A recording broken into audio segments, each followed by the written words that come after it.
big moment. 36%. And you don't have to take medicine anymore, buddy.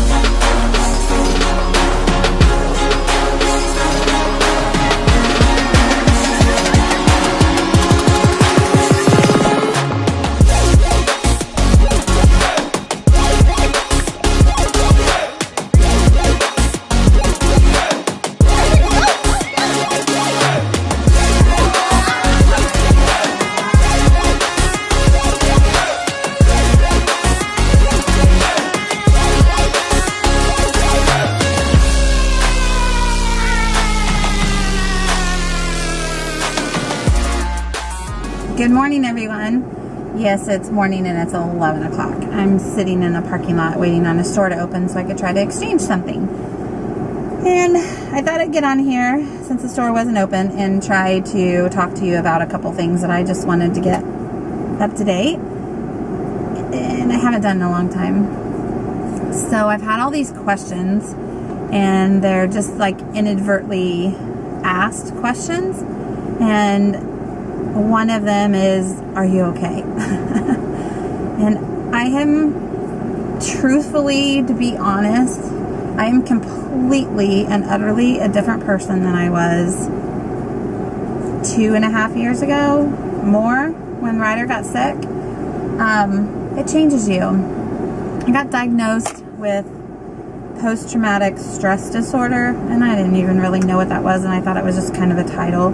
And I went on some anxiety and antidepressant medicines for a while and thought that was helping, but it kind of just made me numb. And I think it's kind of made it worse in certain instances that I just kind of whatever, kind of sloughed it off and never really dealt with any of it. So recently I'd gained so much weight from being on it that I wasn't happy with how I was feeling. So I went off of it with a doctor's help. Went off of it now for 3 months, maybe a little bit more. I think it's 3 months though. And I felt really good the first month. The second and the third month, I kind of felt a little strange, and just in the sense that I noticed myself getting mad really easy, and I don't know what that means. I don't know if I'm just now starting to deal with things, or I need to talk to someone, or I don't know what it means exactly. I just know that I'm trying my darndest to be okay with everything.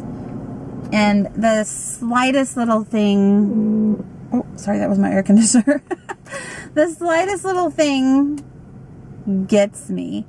And gets me in the fact that, okay, this weekend, kids are kids. They're going to get sick. This weekend, my son got sick. And when he throws up, that's a trigger for me. Because he was so sick with his heart surgery. He couldn't keep food down. He was projectile vomiting. I know, too much information. And it wasn't the normal kids throwing up. It was a lot all the time. And he couldn't keep nothing down.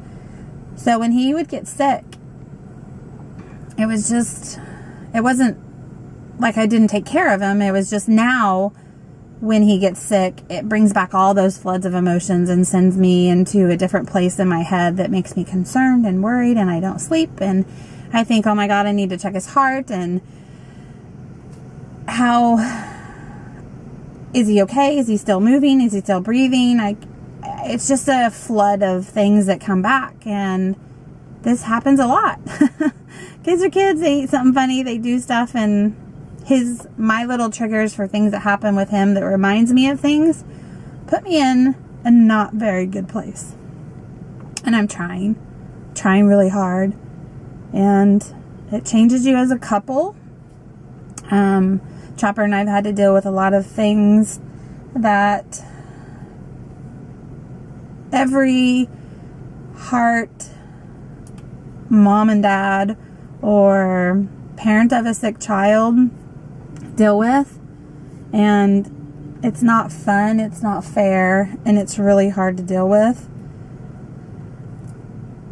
But we're dealing with them, and we're trying our darndest. But it changes everything. When you get a sick child, it changes the world. People are looking at me funny because I'm talking to you guys. It's changed me so much. And in a lot of ways, I'm very blessed and very grateful because it's changed me so much. In other situations, I just want to see a glimpse of myself. I just want to know, who the hell is this person that I'm staring at? Where did the fun-loving, spirited person go? And I'm sure my husband's asking that same question because he had to go back to work and do all that stuff. And I'm at home with Ryder 24/7, and I never really have an outlet. And I'm trying, but we live someplace that there's nobody that I give Ryder to let him watch. And he's in school, so I get a couple hours twice a week to myself. But a couple hours is enough time to go to the grocery store and unload the car. It's been a long process. And although things may look okay in certain times, they're not always okay. So the cloud that people put up, or the facade, is that we're trying. And I don't wish this on my worst enemy. And I'm glad Ryder's doing better. But I think now it's time for the emotional healing for mommy and daddy to happen. And maybe by me saying this out loud, I can feel like this weight lifting or something, but there's only a few people I've ever told this to. One of them's my husband, my mom, and none of this is Ryder's fault. He's such a good boy. He's just a child, and he's been given a crappy hand, and now he's healthy, and I need to look on the bright side. It's just really hard when you've had so much piled on. And I'm not saying everything I want to say, I guess. I may not say it right. And I'm sorry, I'm acting like a baby, but I've been through a lot. We've all been through a lot. And I just want people to see the other side of it, even though we go on with our everyday lives and we try to have fun, and Ryder does some pretty phenomenal things, and we do some pretty phenomenal things. The hard side of this is that it's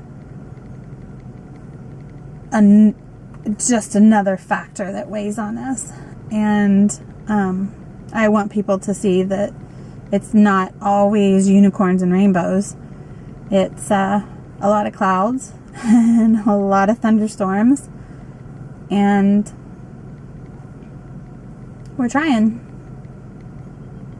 So I hope this is all conveyed in the right light, and everybody understands that I'm not doing this to get sympathy or praise for what I'm telling you.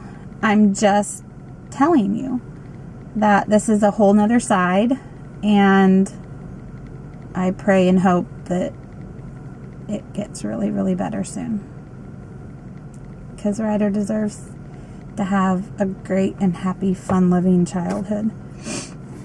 Okay, I'm going to go into the store now after I gather myself. I think they're going to open the store now.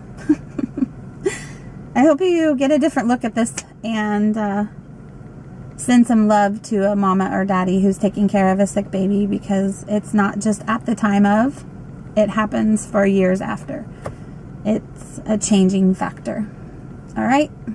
Have a good Sunday, everyone, and we will see you next time on Ryder's Ride.